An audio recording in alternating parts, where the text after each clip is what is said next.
Salut les amis. Allez, petite vidéo recette de velouté de champignons. Juste avant, je voudrais revenir sur ma vidéo d'hier ou d'avant-hier. Ça dépend quand je vais poster celle-ci. Quand j'ai dit que ce blender, j'allais l'utiliser dans mon futur camping-car. Quelqu'un m'a dit que ça était beaucoup trop gros, que ça allait consommer beaucoup trop. Alors, petit aparté, pour le transport, c'est pas si compliqué que ça puisque le bol s'enlève. Donc voilà, le plus gros morceau, c'est le bloc en bas, 20 cm. Sur 23 à peu près en profondeur. Donc je pense qu'il y aura un placard pour le loger. Et puis le bocal, on peut toujours le mettre à côté, couché dans le même placard ou dans un autre. Donc question volume, ça logera.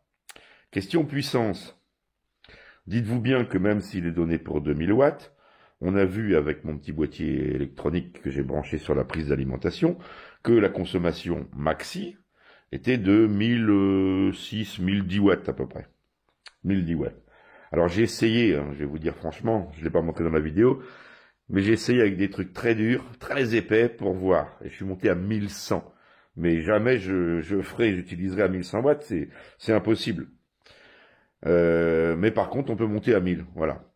Donc ça fait quoi 1000 watts? Alors, dites-vous bien une chose, c'est que pour calculer la puissance d'un moteur électrique en alternatif, puisque c'est le cas, et que c'est un moteur qui a des aimants, la formule, c'est P égale UI cosinus phi. Voilà. Mon boîtier tient compte du cosinus phi. C'est-à-dire que mon boîtier, il m'indique ce que consomme réellement le moteur. Donc, s'il me dit que la consommation est de 1000 watts, c'est ce que le moteur consomme et c'est ce que je vais payer aussi. Chez moi, au compteur, ça va cocher, forcément. Mais attention, on l'utilise sur un temps très court. 1000 watts, c'est rien sur un camping-car. Si on a des bonnes batteries, même sans avoir une bonne batterie d'ailleurs. Le souci, c'est que c'est un appareil en 220, qu'on ne pourra pas le faire tourner en 12. Donc il va falloir mettre un transformateur 12-220 entre les deux. Ça, normal. Et puis sur un appareil donné pour 1000 watts, voilà, bon, moi je conseille de mettre un convertisseur de 2000. Avec un convertisseur de 2000 watts, on est tranquille. On peut faire marcher une cafetière, une machine à café. Moi je ne consomme pas de café, j'ai pas besoin de machine à café. Mais une machine à café, ça consomme plus que ça, beaucoup plus. On est plus sur 1500, entre 1500 et 1800 watts. Là, on est à 1000. Mais ça va durer moins longtemps qu'un café. Parce que pour faire une soupe, il n'y a pas besoin d'une minute. Alors ça consomme quoi réellement? Alors moi j'ai fait le petit calcul, c'est pas compliqué. P égale UI, c'est tout. Puisque sur le compteur que je vous ai montré, on a la consommation exacte. Donc 1000 et quelques watts, ça fait 1,39 ampères à la minute. À la minute, attention. Mais une minute, vous avez largement de quoi faire une soupe. Vous avez largement le temps. Là, quand je vais broyer, je vais pas broyer une minute. Et vous allez voir que j'aurai un velouté en 30 secondes à peu près. En comptant, mettons, la perte qu'il va y avoir dans le convertisseur 12-220, on est sur 1 ampère 5. C'est tout. Donc 1 ampère 5, aucun problème dans un camping-car. J'aurai des batteries qui vont en faire des centaines d'ampères, donc c'est pas parce que je vais prendre 1,5 ampères pour faire une soupe que ça va poser problème. Il n'y aura absolument aucun problème, bien sûr. Voilà. Bon, on reprend. Petite recette. Ouais, j'avais des champignons que j'avais achetés exprès pour faire une soupe, donc ça commençait à tarder d'ailleurs. Alors on va faire un petit velouté de champignons, parce que j'adore ça. Donc il nous faut du beurre, de la farine, ça va être pour faire un roux. Un peu de persil, parce que moi j'aime bien mettre du persil. Les champignons, ils sont là, champignons de Paris, parce que j'ai pas de champignons sauvages cette année, c'était une catastrophe chez moi. Il n'a pas plu, c'était tout sec. 2 petits oignons, 2 grosses échalotes, 2 gousses d'ail. Pour commencer, on va émincer ça. Et puis, on va le faire doucement cuire dans la cocotte avec un peu d'huile et un peu de beurre. C'est parti, j'émince. Voilà, c'est émincé. Morceau de beurre. On va mettre un peu d'huile pour pas que le beurre brûle. Voilà. Et on va mettre ça sur le feu, on remonte régulièrement pour qu'ils deviennent translucides les morceaux, sans les faire brûler.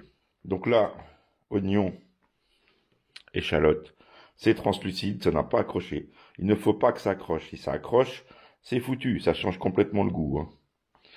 Maintenant, on va pouvoir mettre nos champignons. Donc je les ai triés, couper les queues comme il faut.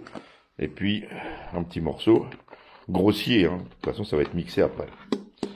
Donc on met nos champignons. Là, j'ai 2 barquettes de 500 grammes. Voilà. Et on va mouiller avec du bouillon. Alors ça, c'est du bouillon de poule. Le problème, c'est que moi, j'en avais plus. Alors là, pour une fois, exceptionnellement, j'ai mis des cubes. Il va falloir à peu près 2 litres. Donc là, je suis sur 1 litre. Je vais en rajouter. Et on va mettre ça à cuire, tout simplement. Pour adoucir encore, je vais même rajouter 1/4 de litre de lait. Ça, c'était un reste. Hein. C'est surtout que ça va me faire une bouteille en plus pour pouvoir mettre mon velouté. Et puis, je rajoute encore un peu et on va faire cuire. Maintenant, nous allons faire un roux. Pourquoi faire un roux? Tout simplement parce qu'il va falloir épaissir le velouté de champignons qui va être beaucoup trop liquide. Donc, pour faire un roux, c'est très simple. Il faut autant de poids de farine que de poids de beurre. Donc là, dans mon cas, j'ai mis, je vais mettre ce morceau-là, c'est-à-dire 30 grammes de beurre par litre. Donc là, j'ai mis environ 60 grammes. Il va nous falloir 60 grammes de farine, pareil, qui est un peu de grumeaux d'ailleurs. Et vous allez garder 1 demi-litre de bouillon pour le délayer. Alors je peux pas aller filmer sur mon gaz, c'est le bazar, il va falloir que je fasse un autre système avec, je sais pas, la caméra sur la tête ou quelque chose d'autre. Mais bon, c'est pas grave, il suffit de faire fondre le beurre. Quand le beurre est entièrement fondu, sans le faire brûler bien sûr, vous allez saupoudrer votre beurre fondu avec la farine et vous allez tourner avec un fouet. Voilà. Jusqu'à l'obtention d'une pâte. Vous allez avoir une pâte. Et ensuite, vous allez verser, toujours à feu doux, vous allez verser le bouillon chaud dessus, et vous allez tourner, ça va vous faire un genre de béchamel. Voilà. Donc, on est parti, je vais mettre ça sur le feu, le faire fondre, rajouter la farine, bien remuer et délayer avec le demi-litre de bouillon que j'ai là. Et notre roux sera fini. Voilà, donc notre roux est fini. Vous voyez. Donc la farine a bien cuit. Avec le beurre, bien sûr, mélangé avec le beurre. Et puis après, monter avec le bouillon. Vous voyez, ça fait une texture collante, hein, bien sûr. Et ça, on va le rajouter dans la cocotte avec les champignons. Parce que les champignons, en plus, ils ont rendu de l'eau, bien sûr. Donc là, je vais aller vérifier s'ils sont cuits. Donc on pique dedans avec un couteau, voir si le champignon, il est bien cuit.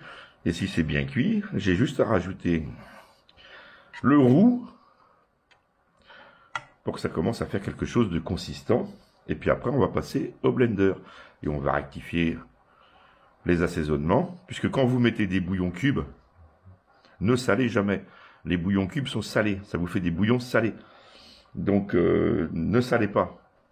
Goûtez après et rectifiez à la fin seulement. Bon, bah les champignons, ils sont cuits. Hein. Et vous voyez que la texture, elle est très liquide. Donc, c'est là que notre roux, il intervient.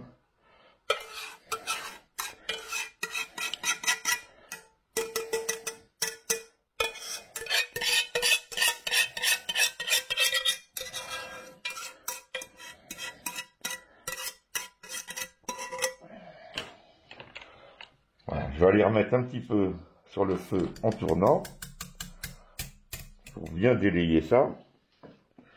Et puis après, on va passer au blender. Voilà, donc maintenant vous voyez que la texture, elle est beaucoup plus épaisse. Et on va pouvoir passer ça au blender pour faire notre velouté. Après, il y aura l'ajout de crème. Donc pour la crème, comptez environ 20 centilitres par litre de velouté. Comptez à peu près ça. Donc là, 40 centilitres de crème. Alors moi, je préfère la crème épaisse. Après, certains mettent de la crème liquide. Bon, après, hein, chacun met ce qu'il veut. Voilà. Alors là, j'en ai mis à peu près 1,6 litre. On met le couvercle.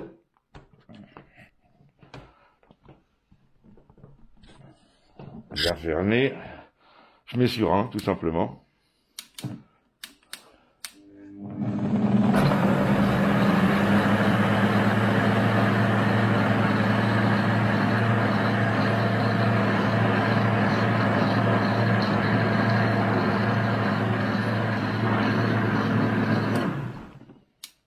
Alors j'arrête là parce que, bien sûr, moi je veux faire un velouté. Mais rien ne vous empêche de faire une soupe comme elle est là, avec des petits morceaux dedans. Il y en a qui vont préférer avec des morceaux assez gros. Bah, elle est déjà finie. Hein. Si vous voulez des morceaux, c'est déjà fait. J'ai fait tourner même pas 10, j'ai fait tourner quoi, 10 secondes. Voilà. Là, on va aller la mixer à fond pour faire vraiment un velouté.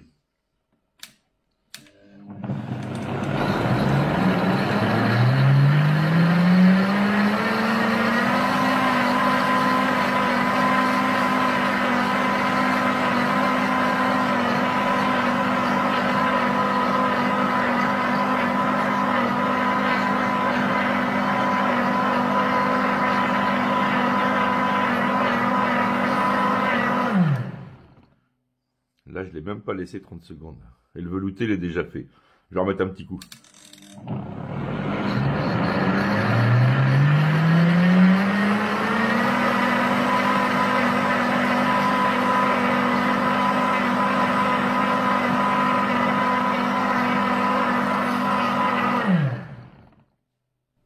Alors là, on va rajouter la crème. Et surtout, on va rectifier l'assaisonnement. Et puis, on va rajouter un peu de persil également. Moi, j'aime bien le petit goût du persil. Alors là, je viens de goûter, c'est divin. Mais vous voyez ce que je reproche, c'est que le bouillon, eh ben, il est trop salé. Pour ça que j'aime pas mettre des bouillons cubes déjà pour le goût. Mais là, c'est pas mauvais. Mais le bouillon est très salé en fait. Et c'est presque trop salé. Alors là, je viens de rajouter la crème. J'ai rectifié, j'ai mis simplement du poivre et j'ai mis le persil. Et on va repasser un coup. J'espère que ça va la radoucir parce que elle est quand même très salée. Mais elle est excellente par contre. Ah, c'est divin.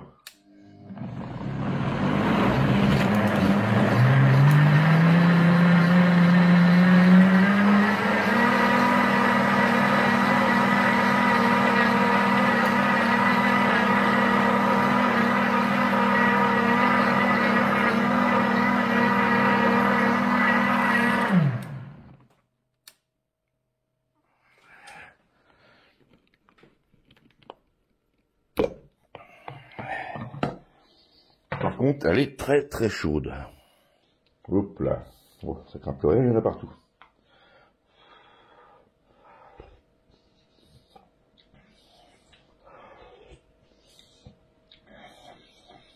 Ouais, c'est extra. Extra.